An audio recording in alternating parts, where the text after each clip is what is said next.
Hey everyone, I'm back, and today we're going to be talking about Season 1 of Bates Motel, the first TV series I've ever covered on my channel, and as a quick update, originally I was going to be reviewing the Peter Jackson World War I documentary, They Shall Not Grow Old, but what I failed to realize is that I accidentally touched something on my camera, and it was shot in 120 frames per second.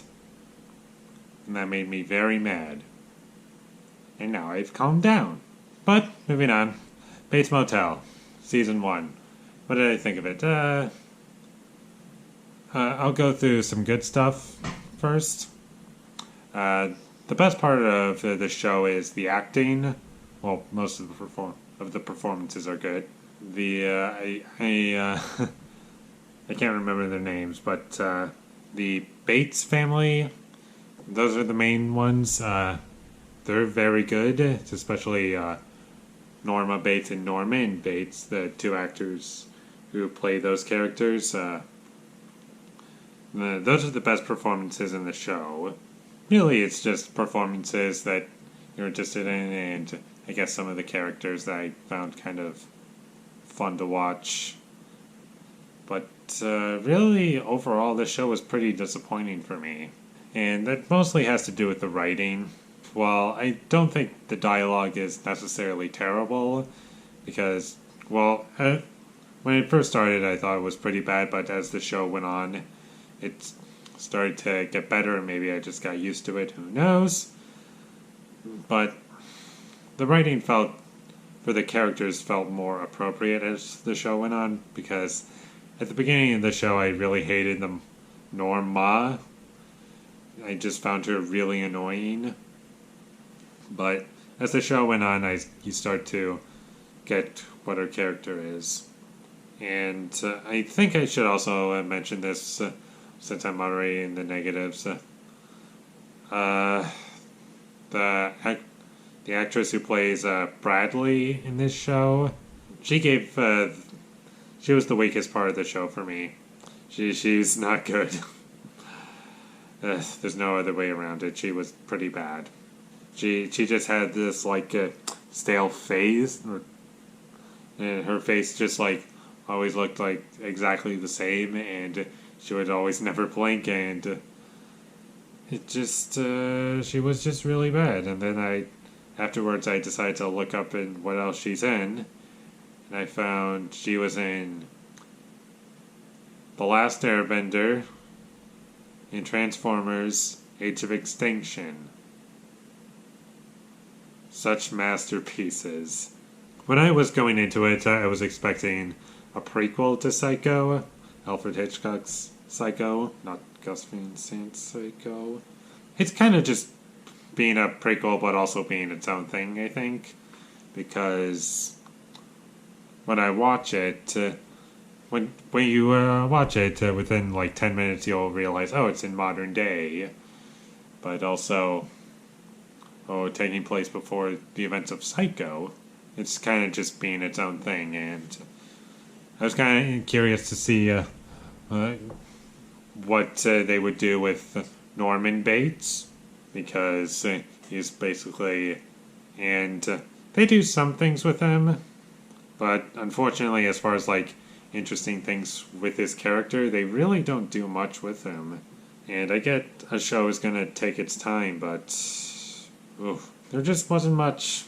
It felt like him being kind of a serial killer sociopath.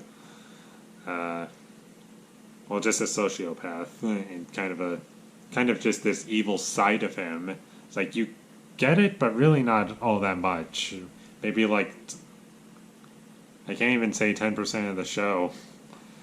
5% of the show has that, and if even that, where he's just kind of turning evil. He has this evil side that they show, and you get it, but not much. They don't really spend time developing it, in my opinion, and it does have some interesting stories to offer when it's kind of doing its own thing. Like, once you get to the end of episode 3, that's when the show got interesting for me. But a few episodes later, it kind of does other stuff, and I don't know, it's just not as interesting. As far as a prequel story for Psycho goes, it's not terrible, it's just there's not much it had to offer for me. I didn't really get much out of it. It wasn't boring for most of it. It was just kind of annoying to sit through. Maybe I'll start enjoying the show more once I start getting into season 2 or the later seasons, because I do plan to see the rest of the show, regardless if I like it or not, but I'm not expecting it to be great.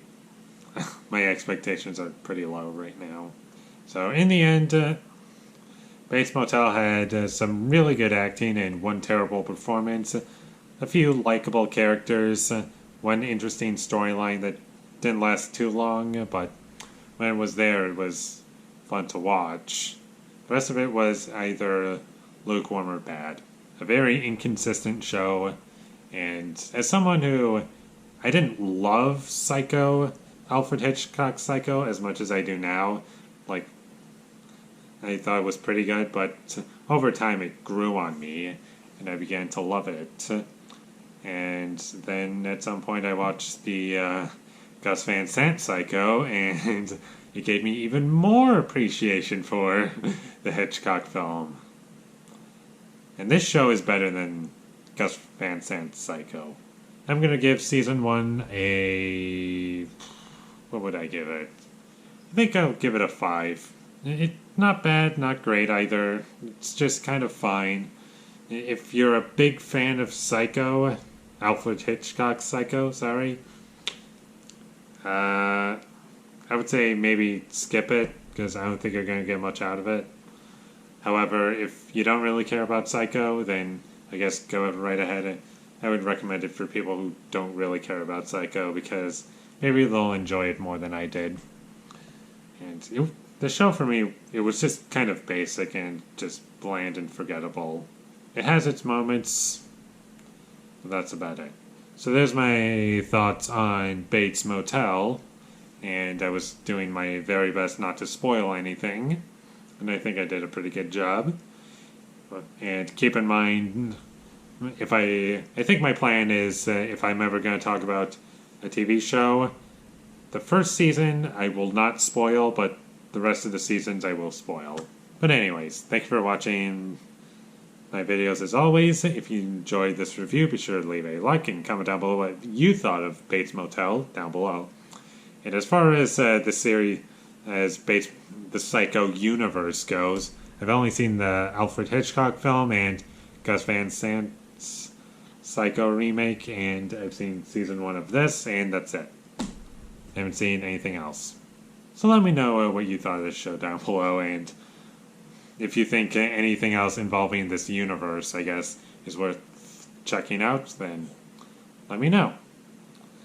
And I'll get around to seeing it at some point. And my social media links, they'll be in the description down below, so follow me there. And last but not least, subscribe to be a part of Foley Nation, and I'll see you when I get my next review up, and I don't know, I'll probably re-record my thoughts for They Shall Not Grow Old. So yep, that should be coming soon as I can. And thank you for watching, and have a great day.